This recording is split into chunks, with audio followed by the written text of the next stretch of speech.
Hello everyone, welcome to this video. और आज की इस वीडियो के अंदर हम डिस्कस कर रहे हैं यूपीएससी सीसेट 2026 में डिफिकल्ट टाइप ऑफ क्वेश्चंस जो आपके रीजनिंग सेक्शन से आए हुए थे। और ये वीडियो आपको हेल्प करेगा इफ यू आर समवन जो 2027 या फिर उसके नेक्स्ट ईयर्स के लिए प्रिपेयर कर रहे हैं फॉर सीसेट पेपर। और यहाँ पे रीजनिंग में डिफरेंट टाइप ऑफ क्वेश्चंस को हमको कैसे अप्रोच करना है वो भी आप समझ पाओगे, राइट। बिकॉज यहाँ पे जो हम क्वेश्चन सॉल्व करेंगे तो आपको एक आइडिया लगेगा कि ऐसे क्वेश्चंस को हमको हैंडल करना है एग्जाम में, तो उसी तरीके का भी मुझे यहाँ पे प्रिपरेशन करना पड़ेगा पहले से।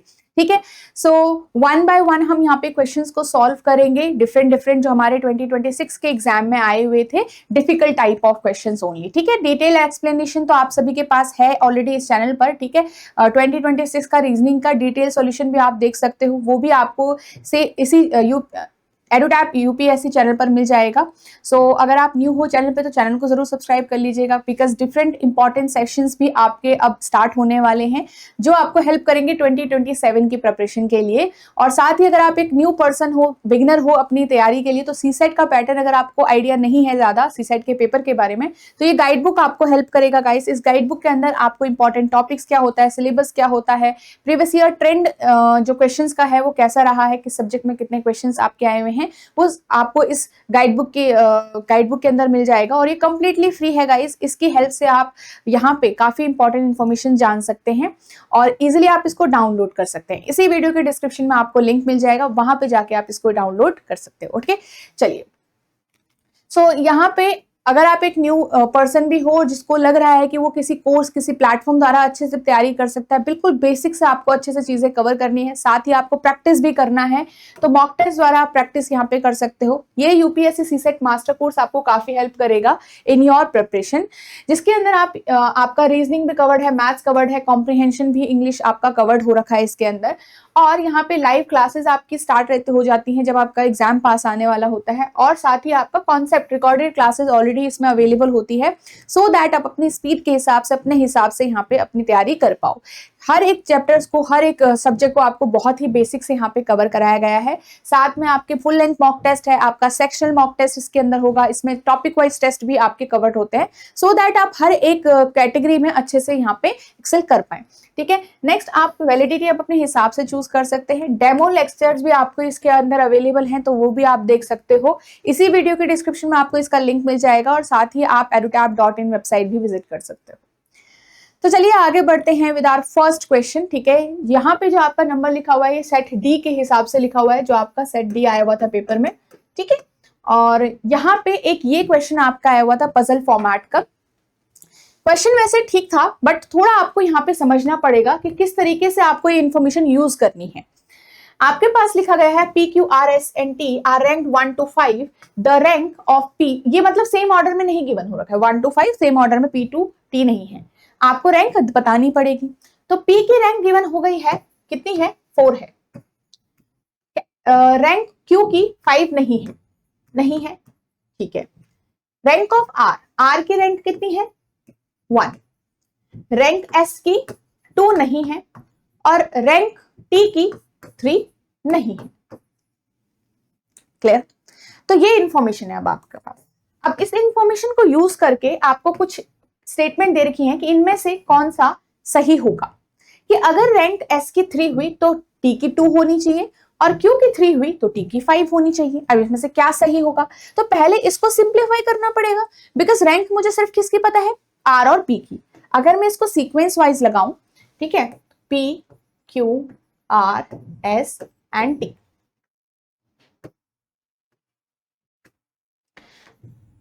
P के पास आपकी कितनी गिवन रैंक है, 4, और R के पास 1, तो ये तो फिक्स है, इसको हम चेंज नहीं करेंगे।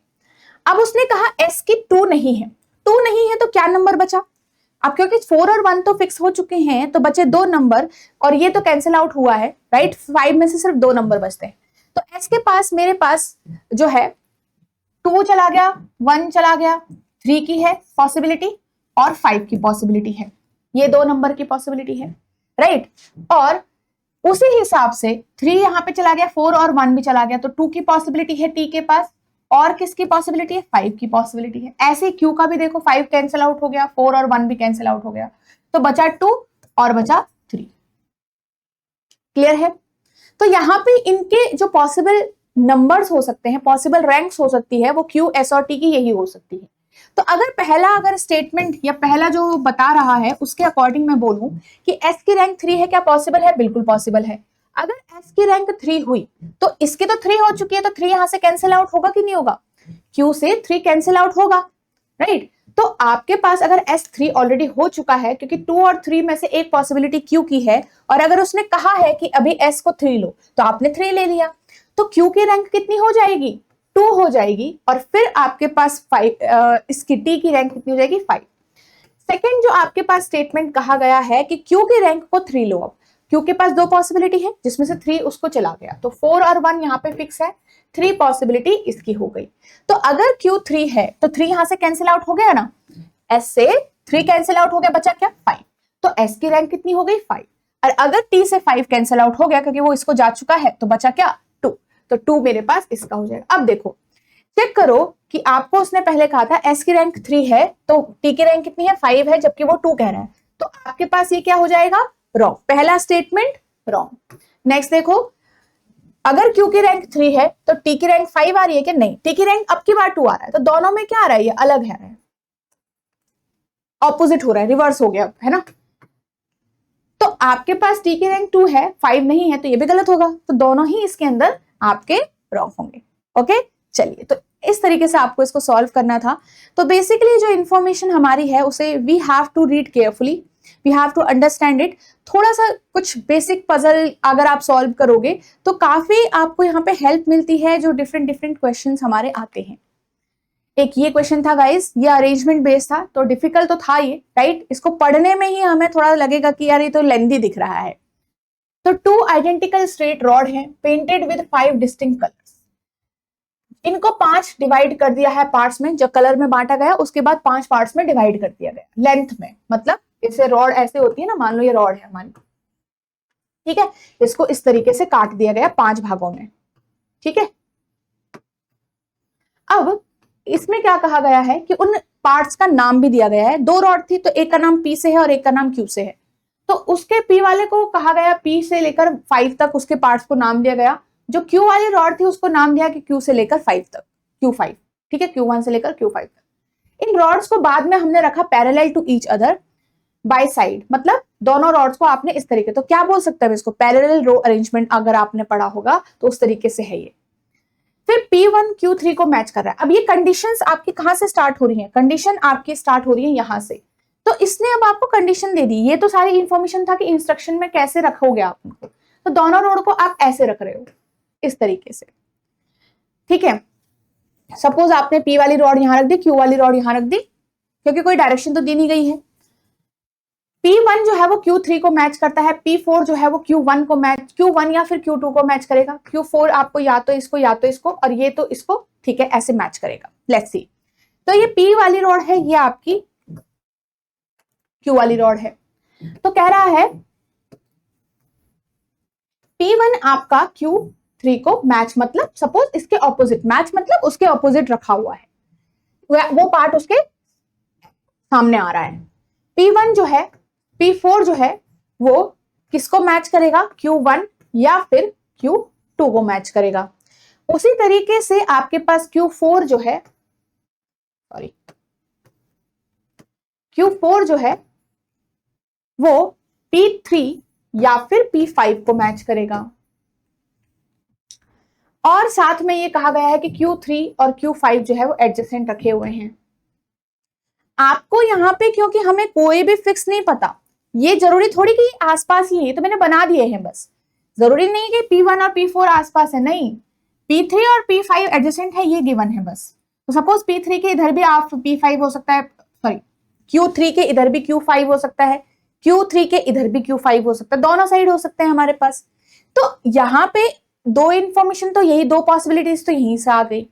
फिर आपके पास Q4 के सामने P3 है, P5 है, हमें इंफॉर्मेशन नहीं पूरी पता है, कोई भी हो सकता है। P4 के सामने इन दोनों में से कोई भी हो सकता है। बट एक चीज है, यहाँ पे उसने आपको पूछा, एग्जैक्ट नहीं कहा था, आपको पूछा गया which of the following is possible, आपको एक पॉसिबल इंफॉर्मेशन ही उसको देनी थी। क्या कह रहा है कि Q3 is marked at the middle portion of the straight row, कि Q3 मिडिल पे हो सकता है, बिल्कुल हो सकता है, क्योंकि इन इंफॉर्मेशन की हेल्प से मैं कहीं पे भी कुछ भी रख सकती हूँ। मुझे बस इनका ध्यान रखना है, जो कंडीशन पहले दी गई है उनका सिर्फ आपको ध्यान रखना है। जैसे कि Q3 is marked at the middle of the portion of the straight route. तो अगर मैं यहाँ पे बनाऊं तो Q3 क्योंकि मिडल में है और मेरे पास टोटल कितने पार्ट हैं, 5 पार्ट हैं, तो 1 2 इधर होगा, 1 2 आपका इधर होगा, राइट। Q3 का जो Q5 नेबर है या तो वो इधर हो सकता था या तो वो इधर हो सकता था, कहीं पे भी आप रख दो, उसको कोई दिक्कत की बात नहीं है। Q3 के सामने ये चीज आपको प्रॉपर फिक्स करनी है कि P1 है। अब यहाँ पे P4 कहीं भी आ सकता है, P4 यहाँ, P4 यहाँ आ सकता है, P4 यहाँ, P4 यहाँ आ सकता है, P3 P5 आपका यहाँ आ सकता है, यहाँ आ सकता है, यहाँ कहीं पे भी आ सकता है, ठीक है। बट वो चीज एग्जैक्ट है क्या, वो पॉसिबल है? बिल्कुल पॉसिबल है, बिकॉज इस इंफॉर्मेशन को ध्यान में रखते हुए भी अगर हम करें तो वहां पे ये जो Q3 मिड में है वो हमारा पॉसिबल है, तो ये आंसर आ सकता है आपका।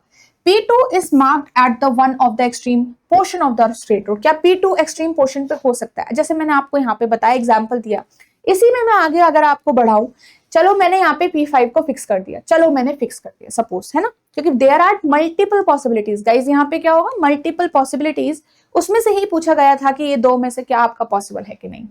अब इसे Q5 आपने यहाँ पे रख दिया, ठीक है, और यहाँ पे मैंने Q4 रख दिया सपोज, तो Q4 के सामने या तो P3 आएगा या तो P5 आएगा। सपोज मैं इनमें से भी एक को पॉसिबल कर दूं यहाँ पे, तो कोई दिक्कत की बात तो है नहीं। अब आपके पास P4 मेरा यहाँ पे आ सकता है, क्योंकि P4 के सामने या तो Q1 आएगा या तो Q2 आएगा। अब आपने क्या देखा कि P2 marked at one of the extreme portion हो सकता है कि नहीं, तो P4 भी मेरा एक्सट्रीम पोर्शन पे हो सकता है, बिल्कुल। अब नेक्स्ट देखो, आपके पास P4 आपका यहाँ पे भी तो हो सकता है, Q1 और Q2 मैंने उसके सामने यहाँ पे रख दिए, तो यहाँ पे बचा आपका P2 आ सकता है, बिल्कुल आ सकता है, P2 के सामने कोई और हो जाएगा, ठीक है, ओके। चल, तो ये आपका हो गया। तो इस तरीके से पॉसिबिलिटी तो है, फिक्स कुछ भी नहीं है, तो आपका बोथ 1 एंड 2 होना था यहाँ पे करेक्ट, ठीक है। Next, there are 4 statements, 4 statement दी गई हैं, अच्छा ये है, ठीक है। अब इसमें आपका ना ये थोड़ा आपको लॉजिकली सोचना था कि x अगर इनकरेक्ट होगा तो z भी होगा, ये ऑलरेडी गिवन हो रखा है। अगर आपके पास यहाँ पे नेक्स्ट में इंफॉर्मेशन में है कि y इनकरेक्ट है, तो आपके पास w करेक्ट होगा, और अगर w करेक्ट है, यहीं से आगे चलें, w करेक्ट है तो x भी करेक्ट होगा, नहीं सॉरी, w करेक्ट है तो x इनकरेक्ट है, सॉरी यहाँ पे इनकरेक्ट है, ठीक है। और अगर यहाँ पे से मैं इसको पूरा आगे कंटिन्यू करूं तो x अगर इनकरेक्ट ऑलरेडी है तो z को भी इनकरेक्ट होना चाहिए। तो अगर मैं इस इंफॉर्मेशन के अकॉर्डिंग चलूं तो यहाँ पे मेरे पास जो स्टेटमेंट दी गई है उनको देखना है कि अगर x करेक्ट है तो y भी करेक्ट होगा। इसको रिवर्सली भी अगर हम पढ़ें तो यहाँ पे अगर y इनकरेक्ट आ रहा है तो x इनकरेक्ट आ रहा है, तो अगर इसका हम रिवर्स करें तो अगर यहाँ पे y करेक्ट हुआ, अगर y करेक्ट होता तो यहाँ पे x भी करेक्ट होता, राइट। तो x करेक्ट है तो y भी करेक्ट है, तो ये तो आपका चलो सही हो गया, ठीक है। नेक्स्ट आपके पास है कि z अगर करेक्ट हुआ, यहाँ पे अगर z करेक्ट होगा तो एक चीज आप समझ रहे हो कि z अगर करेक्ट होगा तो ये भी करेक्ट होगा x वाला, और x करेक्ट होगा तो ये भी करेक्ट होगा। तो यहाँ पे उल्टा दिया है कि देन इट इज नॉट बोला है उसने, not necessary that y correct होगा, तो it is a wrong information. अगर इसी के अकॉर्डिंग यही सेम जो हमने यहाँ पे लॉजिक लगाया वही हम यहाँ लगाए तो यहाँ पे y तो करेक्ट होना चाहिए था, राइट, बट उसने क्या बोल दिया, उसका ऑपोजिट बोल दिया, नॉट बोला है, तो आपके पास सिर्फ और सिर्फ यहाँ पे फर्स्ट इंफॉर्मेशन ही करेक्ट होगी। नेक्स्ट यहाँ पे आगे चलते हैं, मैच द कॉलम। अब भाई ये कम्युनिकेशन वाला हमारा काफी टाइम बाद हमारे पास दिखना है, ये ऐसे क्वेश्चन आपके दिखे, राइट, और बिल्कुल टेक्निकल टाइप का क्वेश्चन है ये। यहाँ पे थोड़ा सा आप पढ़ो, इसको रीड करो तो आप आराम से आंसर तो कर सकते हो, बट कह सकते हैं कि थोड़ा हटके क्वेश्चन था, राइट। तो चलिए इसको कैसे आंसर करेंगे। यहाँ पे हमारे पास रिलेशनशिप कैटेगरी, दो लोगों के बीच का रिलेशन दिया गया है और वो कैसा कम्युनिकेशन रखते हैं उसको कहा गया है। इनफॉर्मल और फॉर्मल कम्युनिकेशन हमारा होता है, किनके बीच में इनफॉर्मल कम्युनिकेशन होता है, किनके बीच में फॉर्मल कम्युनिकेशन होता है, ये हमें पता होना चाहिए, राइट। अब यहाँ पे इनफॉर्मल मतलब नॉर्मल बातचीत, तो आपके पास बिटवीन क्रिकेट और cricket captain and team member, जज और lawyer, vice chancellor and deputy registrar, peers and coworker. तो इनमें से वन बाय वन पढ़ो, 2 इनफॉर्मल हैं, 2 फॉर्मल हैं। तो अब आपको इस तरीके से रखना है कि फॉर्मल और इनफॉर्मल, तो पहले सिर्फ इनफॉर्मल वगैरह पे ही ध्यान दो, फॉर्मल और इनफॉर्मल पे। तो बिटवीन पियर्स एंड कोवर्कर्स, तो हमारे अगर साथ में ही कोवर्कर है हमारे, तो फॉर्मल तो नहीं होगी, हमारी जो बातचीत होगी वो इनफॉर्मल होगी। तो चलो इसका तो हमने इनफॉर्मल में डाल दिया। लॉयर और जज के बीच में कैसी कन्वर्सेशन होगी, कैसा कम्युनिकेशन होगा, फॉर्मल कम्युनिकेशन होगा, तो फॉर्मल में डाल दिया। नेक्स्ट आपके पास vice chancellor and deputy registrar के बीच में एक ऑर्गेनाइजेशन में जिसमें 2 लोग काम कर रहे हैं, ठीक है, 2 पोजीशंस पे लोग हैं, वो काम कर रहे हैं, तो इन दोनों के बीच का कैसा कम्युनिकेशन होगा, फॉर्मल कम्युनिकेशन होगा। क्रिकेट कैप्टन और टीम मेंबर, उसी के टीम मेंबर्स के बीच में कैसा कम्युनिकेशन, हम इनफॉर्मल बोल सकते हैं आउट ऑफ दीज ऑप्शंस। तो यहाँ पे इनफॉर्मल चला गया ऑप्शन नंबर ए और ऑप्शन नंबर डी के लिए। तो इस तरीके से थोड़ा चूज कर सकते हो। ऑप्शन नंबर ए के लिए हमारे पास चला गया इनफॉर्मल वाला, तो 1 या फिर 2 दोनों ही है। बट अगर मैं यहाँ पे देखूं, इनफॉर्मल वाले ए और डी के लिए थे, ठीक है, ये वाला कहां गया, ये रहा। अब एक है ओपन एंडेड, एक है फॉर्म मतलब जो बिल्कुल स्ट्रिक्ट है, चीजें सीक्वेंस वाइज हैं, ठीक है, और ओपन एंडेड मतलब normal conversations, open ended conversation. तो हमारे पास ओपन एंडेड कॉन्वर्सेशन किसके लिए हो जाएगा, बिटवीन कोवर्कर्स, और फॉर्म कम्युनिकेशन बट इनफॉर्मल हमारा किसके लिए हो जाएगा, इसके लिए हो जाएगा। तो हमारा मैच कहां कर रहा है, ए का 1 और डी का 2, तो ए का 1 डी का 2, तो ये दोनों कैंसिल आउट हो गए हमारे, क्लियर। अब नेक्स्ट आगे देखो, जज और लॉयर के बीच में कैसा होगा, यहाँ पे फॉर्मल बचे हम दोनों, formal open ended, formal form. तो यहाँ पे कोर्ट और जज के बीच में, जज और लॉयर्स के बीच में कोर्ट के अंदर हमेशा कैसा रहेगा, फॉर्मल एंड फॉर्म आपके पास कम्युनिकेशन रहेगा, ठीक है। तो इसको ध्यान रखना। तो आपके पास बी का 4 हो जाएगा, तो B option is the right answer. Okay, चलिए नेक्स्ट इसको देखो, tools of communication, very technical question. Purpose उनका क्या है, मेमोरेंडम, फ्लायर, बीसीसी, मिनट्स, इनमें से काफी आपने सुने भी होंगे। फ्लायर क्यों देते हैं, फ्लायर मतलब जैसे घर के, आपने कभी अपना घर देखा होगा, घर में कई बार कुछ पर्चियां फेंक देते हैं लोग, तो फ्लायर्स कैसे फेंकते हैं, इन्फॉर्मेशन देने के लिए लोगों को, राइट। कुछ इन्फॉर्मेशन अगर हमको बहुत बड़ी जनता को देनी हो, तो एक तरीके से हम क्या कह सकते हैं इनमें से, तो इन्फॉर्म कॉन्फिडेंशियली तो नहीं होगा, क्योंकि हम अलग अलग लोगों को एक ही टाइप की इन्फॉर्मेशन डाल रहे हैं, right. To disseminate non-targeted information, to intimate a directive, to record decision। तो मिनट का तो to record decision पे आ गया आपका सिंपली। एंड बीसीसी आपका ये ईमेल पे आपने देखा होगा, टू सीसी बीसीसी ऐसे लिखा होता है। तो बीसीसी हम कब करते हैं, जब हमको किसी को कॉन्फिडेंशियली मेल करना होगा। अगर हमने मल्टीपल रिसीवर्स को मेल किया है तो हम बीसीसी कर देंगे, ताकि जिसको रिसीव होता है उसको नहीं पता कि किस किस को रिसीव हुआ है, वो नहीं देख सकता बाकियों के मेल एड्रेस। तो कॉन्फिडेंशियली आपका किस पे आ गया, बीसीसी पे आ गया। तो सी का 2 है, पहली बात तो चेक कर लो सी का 2 कहां है, ये वाला हो गया रॉन्ग और ये वाला हो गया रॉन्ग, है ना। और आपने फ्लायर का पहले कर दिया है डिसएमिनेट नॉन टारगेटेड इंफॉर्मेशन, बी का 4 हो जाएगा। और मेमोरेंडम क्या है, टू इंटीमेट और डिसडायरेक्टिव, ठीक है। तो डी का आपके पास हो गया फर्स्ट, डी का first, option number C will be. Match करना है मेनली आपको। मिनट्स का मैंने पहले बोल दिया आपको, यहाँ पे रिकॉर्ड करते हैं हम डिसीजंस को, मीटिंग के कोई डिसीजन वगैरह आपका होता है या फिर कोई इन्फॉर्मेशन जा रही होती है तो हम उसको मिनट्स करते हैं, ठीक है। बीसीसी कॉन्फिडेंशियल, अगर हमको कोई इन्फॉर्मेशन देनी हो। फ्लायर अगर हमको कोई क्राउड को कोई इन्फॉर्मेशन पहुंचानी हो, ठीक है, तो हम उसको क्या बोलते हैं, फ्लायर्स के थ्रू हम उसको इन्फॉर्मेशन पहुंचाते हैं। मेमो क्या होता है, कोई भी जैसे ऑफिस वगैरह हो गया, उसमें कुछ डायरेक्टिव या कोई डिसीजन हम यहाँ पे दिखा रहे हैं, तो वो हमारा क्या हो गया, मेमो में आ गया। नेक्स्ट, ये एक आपका क्वेश्चन आया था बैरियर टू कम्युनिकेशन वाला, ठीक है। बैरियर टू कम्युनिकेशन की ये बैरियर है और इसके एग्जाम्पल बताओ।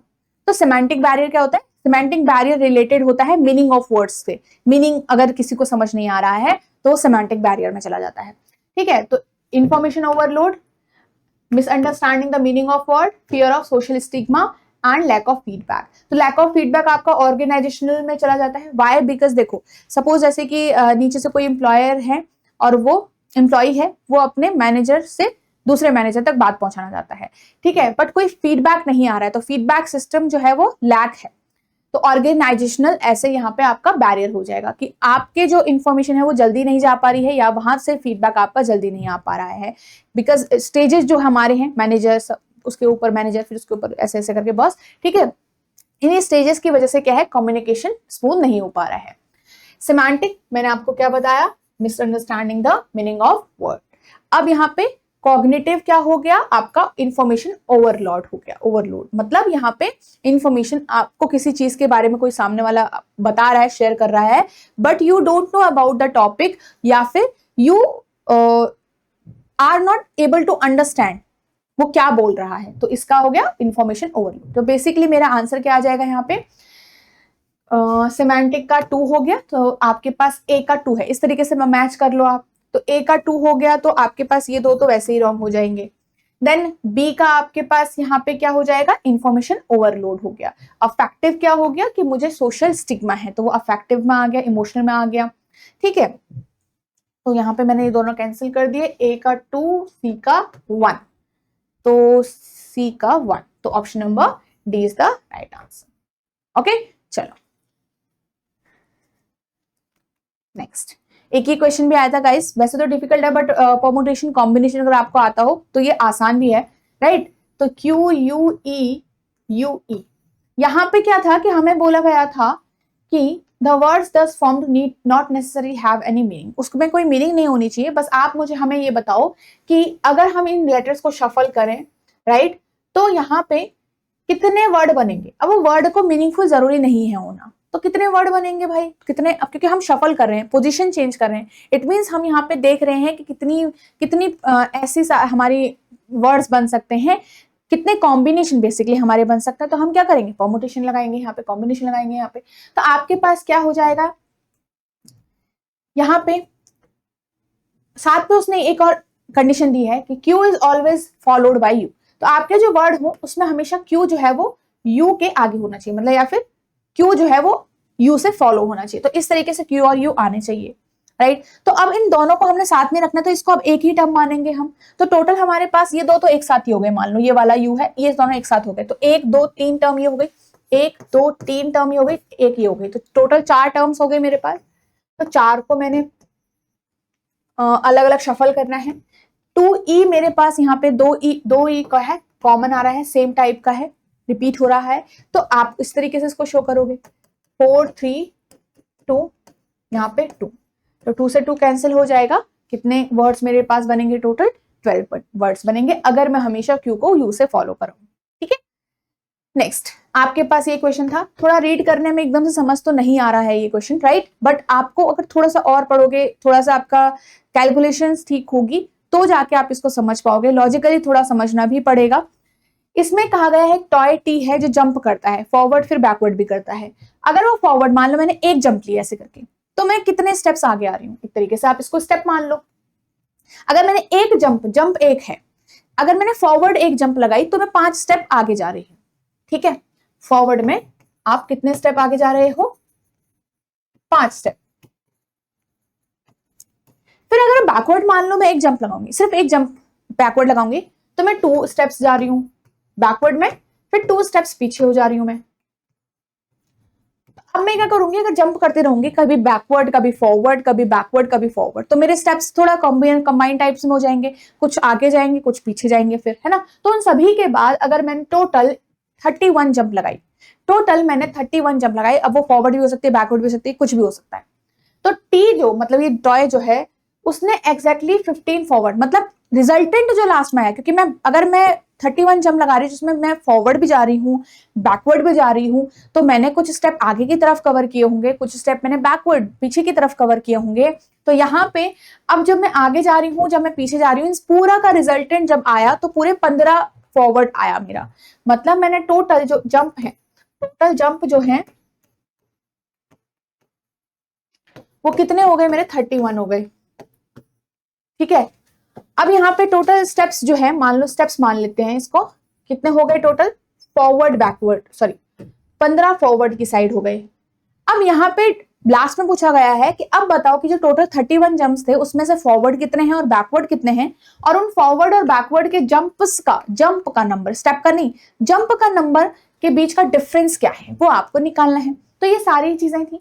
अगेन अगर मुझे नहीं पता कि टोटल 31 जंप्स में कौन कितने फॉरवर्ड कितने बैकवर्ड है, सपोज मैं यहाँ पे मान लेती हूँ कि फॉरवर्ड जंप्स जो है मेरी कितनी लगाई मैंने, मान लो n लगाई, टोटल जंप अगर मेरे पास कितनी है 31 है, तो बैकवर्ड जंप कितनी हो जाएगी भाई 31 माइनस n होगा कि नहीं होगा, 31 माइनस n होगा कि नहीं होगा। जंप अगर फॉरवर्ड n है लेट्स, तो बैकवर्ड कितनी हो जाएगी 31 माइनस n। तो यहाँ पे अगर मैं टोटल देखूं तो लास्ट में जो रिजल्टेंट आया था वो 15 फॉरवर्ड आया था, तो रिजल्टेंट तो हमारा 15 आया आफ्टर कितने मैंने n फॉरवर्ड रैंक वो लगाई है। बट अगर मैंने n लगाई है तो अगर एक जंप में 5 स्टेप जा रही हूं तो n जंप में कितनी जाऊंगी 5n, 5 मल्टीप्लाई दिस।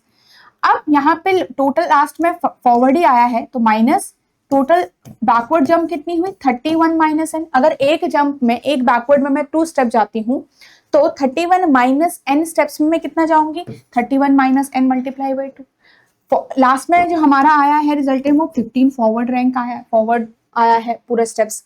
अब पूरा इसको सॉल्व कर लूं, 5n minus 62 plus 2n minus minus plus हो जाएगा ना इज इक्वल टू 15। अब ये यहां जाएगा तो ये टोटल कितना हो जाएगा 77, ठीक है, और ये प्लस हो जाएगा तो हमारे पास कितना आ गया 7n इज इक्वल टू 77, तो n आ जाएगा 11। तो ये कितने हो गए n, मतलब फॉरवर्ड जो हमने जंप लिया था फॉरवर्ड जंप कितने हो गए n 11, तो बैकवर्ड जंप कितने हो जाएंगे 31 minus n which is 31 minus 11 that is 20। तो आपने क्या किया फॉरवर्ड जंप कितने हो गए मेरे, फॉरवर्ड जंप मेरे आखिर में हो गए 11 और बैकवर्ड जंप टोटल कितने हो गए 20।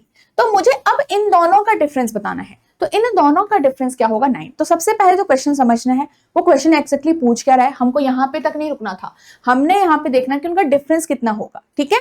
तो ये पूरा था आपका, थोड़ा सा चीजें लॉजिकल थी एंड देन यहाँ पे थोड़ा सा कैलकुलेशन था।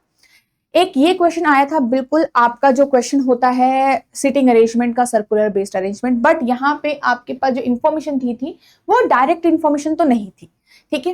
बट अगर आपने बेसिक क्वेश्चन सॉल्व किए होंगे तो थोड़ा बहुत आप यहाँ पे और दिमाग लगा के चीजें सॉल्व कर सकते थे। 8 पर्सन्स है हमारे पास setting around square round table in 8 different seats placed with equal distance between any 2 consecutive seats. तो यहाँ पे सर्कुलर अगर आप डायग्राम बनाओ 8 है टोटल, ठीक है। सारे मान लो इनसाइड देख रहे हैं आउटसाइड देख रहे हैं, कहीं भी एक ही डायरेक्शन में देख लो क्योंकि बोला नहीं जाता है तो आप हमेशा एक ही डायरेक्शन लेके चलते हो। इनसाइड ही ले लो कि सारे इनसाइड फेसिंग है तो उसके अकॉर्डिंग आप लेफ्ट राइट फाइंड आउट कर पाओगे। नेक्स्ट आपको यहाँ पे कहा गया कि P और R जो है वो एडजेसेंट टू Q है। अगर दो लोग एक इंसान के एडजेसेंट है इसका मतलब वो Q दोनों का पड़ोसी है, तो P और R Q के नेबर है, मतलब दोनों तीनों आसपास ही होंगे एक साथ। वैसे ही T और R बोला गया है, T और R किसके नेबर हैं एडजेसेंट टू S, तो S के दो पड़ोसी हैं बिल्कुल T और R, तो T S R आप तीनों साथ में रखोगे, P Q R आप तीनों साथ में रखोगे। Both U and W are adjacent to V, तो V के दोनों ही एडजेसेंट है W और U, ठीक है। ये इंफॉर्मेशन यहां तक हो गई। फिर कह रहा है कि S and W are on opposite chairs, S और W आपके क्या हैं ऑपोजिट चेयर्स में है, ऐसे करके ऑपोजिट चेयर ये आपके ऑपोजिट होता है, राइट। नेक्स्ट कहा गया है if while going in the clockwise direction around the table. अब क्लॉकवाइज क्या होगा, ये सर्कल है तो सर्कल में क्लॉकवाइज इस तरीके से होगा क्योंकि 12 बजता है फिर 1 बजता है, तो ऐसे आपका क्लॉकवाइज होगा, क्लियर। तो यहां पे कह रहा है कि अगर मैं क्लॉकवाइज मूव करूं पी से मान लो कहीं पे भी P होगा तो मैं सबसे पहले R को मिलूंगा और फिर मैं T को मिलूंगा, तो 1 मीट्स R बिफोर T, मतलब पहले R फिर T आएगा। तो यहाँ पे जब मैं क्लॉकवाइज चल रही हूं तो इसका मतलब पहले P होगा कहीं ना कहीं पे आपका अरेंज्ड, देन R होगा एंड देन T होगा। अगर मैं P के बाद R को यहाँ पे अरेंज कर रही हूं तो आपके पास यहाँ पे T इधर के साइड आएगा और T जो है वो S का नेबर भी है, राइट। अब आगे देखो उसने क्या कहा कि then how many person shall Q, अच्छा यहां से फिर क्वेश्चन स्टार्ट है।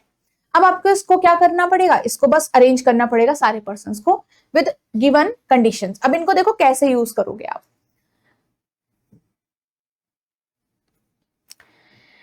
देखो अब यहाँ पे W जो है वो V और U का नेबर है, U और V के बीच बारे में अभी तो कोई इंफॉर्मेशन दे नहीं रखी है, तो पहले P को रखते हैं। तो P को देखो उसने क्या कहा कि around the table 1 minutes R before. P अगर यहाँ पे आता है तो क्योंकि P Q और R, Q जो है वो R और P दोनों का नेबर है और S और R भी नेबर है, तो मुझे S के पास तो मुझे R को रखना पड़ेगा भाई। तो P Q R आपका ऐसा आ जाएगा। तो अगर मैं क्लॉकवाइज चल रही हूँ तो पहले P के बाद मैं R को मिल रही हूँ, फिर मैं T को मिलूंगी। अब T जो है वो S जो है वो R का नेबर भी हो गया, T का नेबर भी हो गया, आपने ऐसे रख दोगे आप इजिली, क्लियर है। तो ऐसे आ गया, बचा है सिर्फ V और U। तो V और U आपके पास V दोनों का नेबर है, तो W का नेबर भी होगा, तो V यहाँ आ जाएगा, U आपका यहाँ जाएगा, राइट। तो आपके पास ये पूरी अरेंजमेंट इस तरीके से बनी है, जो भी इंफॉर्मेशन आपको दी गई है। तो आपको हमेशा ये ध्यान देना पड़ेगा कि जो इंफॉर्मेशन अगर कंफ्यूजिंग तरीके से दी गई है तो उसे यूज कैसे करना है। अब ये कैसे समझ में आएगा, जब हम मल्टीपल टाइप ऑफ क्वेश्चन या थोड़े बेसिक क्वेश्चंस की भी थोड़ा प्रैक्टिस करते रहते हैं, डिफरेंट टाइप ऑफ क्वेश्चन देखते रहते हैं, तो हमें थोड़ा सा वहां से एक अंडरस्टैंडिंग डेवलप हो जाती है। एंड वो अंडरस्टैंडिंग हम डिफरेंट टाइप ऑफ क्वेश्चन में कैसे यूज करेंगे, बिकॉज ये तो नहीं है कि same to same type question आए, बट हाँ इससे आप क्या सीख रहे हो और वो लर्निंग आप नेक्स्ट टाइम पे कैसे यूज करोगे, दैट इज इंपॉर्टेंट, है ना। ये हो गया। तो आपको नेक्स्ट पूछा गया है कि अगर वन पर्सन, मैंने क्या लिखा हुआ है, then how many person shall Q cross, मतलब क्यू अगर चलना शुरू करेगा while moving in clockwise, again clockwise direction, तो क्यू से अगर क्लॉकवाइज करेंगे तो अगेन ऐसी डायरेक्शन में क्यू मूव करेगा, राइट। तो कितने पर्सन्स को वो क्रॉस करेगा बिफोर मीटिंग W, बिफोर बोला है, ठीक है, तो मीटिंग W नहीं के से पहले वो कितने पर्सन्स को क्रॉस करेगा। तो एक R को क्रॉस करेगा, एक S को क्रॉस करेगा, T को क्रॉस करेगा, U को एंड V को क्रॉस करेगा। तो टोटल 5 लोगों को वो क्रॉस कर रहा है। मेरे पास आंसर क्या आएगा, ऑप्शन नंबर ए। तो before meeting W he is crossing 5 members in this direction. अगर एंटी क्लॉक मतलब उल्टी पूछते तो आप सिर्फ एक को ही क्रॉस कर रहे थे। तो यहाँ पे इंपॉर्टेंट है क्लॉकवाइज का मीनिंग समझना, कैसे आप उसको डायरेक्शन देते हो, एडजेसेंट का मीनिंग समझना, राइट। और इसमें देखना कि हम पर्सन्स को 8 जो हमारा राउंड टेबल है उसमें कैसे रखते हैं, अपोजिट का मीनिंग समझना, ठीक है। तो ये बेसिक इंफॉर्मेशन है वैसे भी। चलिए एक और क्वेश्चन है हमारे पास, ये थोड़ा सा इमेजिनरी टाइप का क्वेश्चन है कि you have to find out कि कितने पूरा हमारे पास ऐसे शेप्स बनेंगे, कितने ऐसे हमारे पास पैटर्न बनेंगे। थोड़ा विजुअलाइजेशन थोड़ा आपका यहाँ पे इंपॉर्टेंट रहेगा guys. The top of a table is rectangular and is, जैसे डाइनिंग टेबल होता है ना वैसे समझ लो इसको, 6/10 का है। Then 2 rectangular portion of the table top are painted in blue colour. अच्छा, तो ब्लू कलर में पेंट किया गया है और have dimension this and this। तो अगर मेरे पास रेक्टेंगुलर जो है वो इतने ऐसा है, 6 है और फिर 8 10 है, राइट, ऐसा ही कुछ है।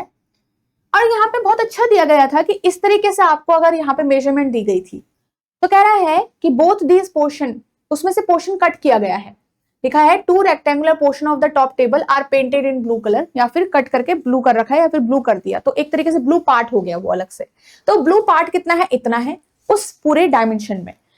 And each of them has exactly 2 sides common with 2 edges with the top table। मतलब 2 edge मतलब आपकी ये जो 2 edge है, ये वाली, इसमें से ये कॉमन है जो आपने ब्लू पेंट करके एक और रेक्टेंगुलर फॉर्म किया है इतने साइज का, उसकी सपोज जैसे इसकी जो साइड है छोटे वाले रेक्टेंगुलर की, ब्लू वाले रेक्टेंगुलर की, और इसका जो एज है, ये 2 एज कॉमन आ रहे हैं दोनों में।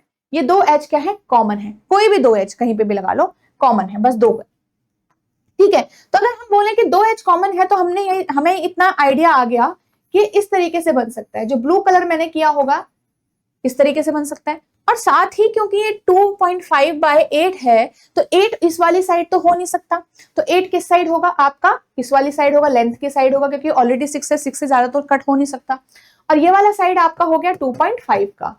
तो इस तरीके से आपका डायग्राम बनना है। अब इसमें आपने बस ये देखना है, यहां तक भी बात नहीं खत्म हुई, यहाँ पे आपने देखना है ऐसे कितने पैटर्न बन सकते हैं। जो ये ब्लू कलर का स्ट्रिप मान लो, ये कितनी बार आपका आ सकता है, किस तरीके से, if the table is fixed on the ground and the remaining portion of the table is painted in white, बाकी सबको व्हाइट कर दो, इस पार्ट को ब्लू कर दो। तो हाउ मेनी डिफरेंट पैटर्न, ऐसे कितने पैटर्न बनेंगे कि मुझे इसको कॉमन भी रखना है 2 एजेस के साथ, मुझे इतने साइज का भी रखना है। तो आपने क्या किया, एक बार इसको इस साइड को पेंट कर दिया, एक बार आपने नीचे वाली साइड पेंट कर दी ब्लू से, साइज तो वही रहेगा।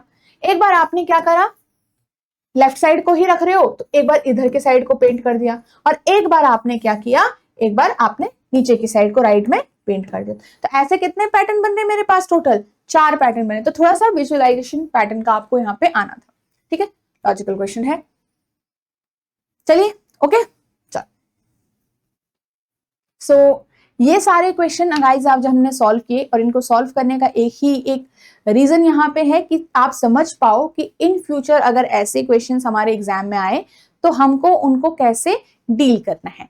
जैसे मैंने आपको समझाया, बेसिक तो आपको पढ़ना ही पड़ेगा। जैसे सीटिंग अरेंजमेंट है तो उसका बेसिक क्वेश्चन एटलीस्ट आपको आइडिया देंगे कि कुछ सिंपल वर्ड्स का क्या मीनिंग होता है, कुछ सिंपल फॉर्म टाइप क्वेश्चन होते हैं, उनको मैं हम कैसे लगाऊं। जैसे वो पैरेलल अरेंजमेंट वाला जो क्वेश्चन था, वो आप अगर आपने बेसिक पैरेलल रो सॉल्व किया होता, बेसिक भी, तो आपको वहां पे थोड़ा सा अंडरस्टैंडिंग ज्यादा आसान रहती, ज्यादा आसान से आप समझ पाते उस क्वेश्चन को, विजुअलाइज कर पाते उस क्वेश्चन को, राइट। उसके मीनिंग्स को आप समझ पाते। जैसे अभी हमने clockwise, anti clockwise, adjacent persons को रखना है, ऑपोजिट रखना है, वो हमने सीखा। तो वो हम कहाँ से सीखते हैं, बेसिक से ही सीखते हैं। तो हर एक चैप्टर के बेसिक अंडरस्टैंडिंग रखिए, and we need to understand कि अगर उस पर भी ऊपर नीचे कोई मिलता जुलता क्वेश्चन आता है तो हमें उनको अप्रोच करना है एग्जाम में। तो ये चेक करेगा कि हमने क्या अंडरस्टैंडिंग डेवलप करी है थ्रू दीज चैप्टर्स। कुछ क्वेश्चन बेस बिल्कुल आपके लॉजिकल आएंगे, तो देखो वो डिफिकल्ट भी हो सकता है, बिकॉज एग्जाम टाइम में उनको कैसे सॉल्व करना है, कैसे अटेम्प्ट करना है, हम कंफ्यूज भी रहते हैं और हमारे ऊपर मेंटल प्रेशर भी काफी रहता है, राइट। तो we can't make this equal कि हाँ भाई यहाँ पे सॉल्व हो गया तो है ना आपसे एग्जाम में भी हो जाएगा, ऐसे तो भाई नहीं हो सकता है ना, बिल्कुल भी नहीं। बट यस, हम कुछ चीजें थोड़ा सा डुएबल अपने लिए बना सकते हैं, थोड़ा आसान अपने लिए बना सकते हैं by developing the understanding from the basic concept. बस ये हम कर सकते हैं, उसे जहां हम फिर अप्लाई कर पाए फिर वो डिपेंड करेगा कि क्वेश्चन कैसा आया हुआ है, ठीक है। तो एटलीस्ट ऐसा हो कि चलो 15 क्वेश्चन आए हैं तो 10 से 12 क्वेश्चन मेरे सॉल्व हो पाए, तो इतना हमने यहाँ पे रखना है। क्लियर। सो आई होप आपको ये वीडियो अच्छी लगी होगी, तो लाइक जरूर करिएगा इस सेशन को। एंड यहाँ पे हम और डिफरेंट जो आपके सेशंस हैं उसके अंदर रीजनिंग के जो टॉपिक्स हैं उनको कवर कर रहे हैं गाइस, तो उसको भी जरूर फॉलो करिएगा, ठीक है। आपकी संपूर्ण रीजनिंग सीरीज है जिसमें हम बेसिक से चीजों को कवर कर रहे हैं दोबारा से, और ये आपको हेल्प करेगा नेक्स्ट ईयर की प्रिपरेशन के लिए, सीसेट पेपर के लिए। और साथ ही गाइस यहाँ पे आप अगेन जो आप प्रैक्टिस करेंगे सीक्वेंस वाइज, अगर आपको कवर करना है, वीडियो से अगर आपको कवर करना है बिल्कुल बेसिक से, तो ये आपका मास्टर कोर्स है, आपको हेल्प करेगा। इसमें डेमो लेक्चर्स भी आपके दिए गए हैं, वैलिडिटी भी आप अपने हिसाब से चूज कर सकते हैं। तो इसी वीडियो के डिस्क्रिप्शन में आपको इसका लिंक मिल जाएगा, वहां से आप एनरोल कर सकते हैं इसके अंदर, और या फिर edutap.in वेबसाइट पे भी आप विजिट करके इसके अंदर एनरोल कर सकते हैं। एंड आप देख सकते हैं और भी सारी डिटेल कि इस कोर्स के अंदर आपको क्या क्या डिलीवरेबल मिल रहे हैं, and then you can decide कि you should enrol in it और नॉट, ठीक है। So thank you so much guys. तो मिलते हैं हम यहाँ पे डिफरेंट सेशंस के अंदर, जिसके थ्रू हम यहाँ पे रीजनिंग को और आसान बनाने की कोशिश कर रहे हैं।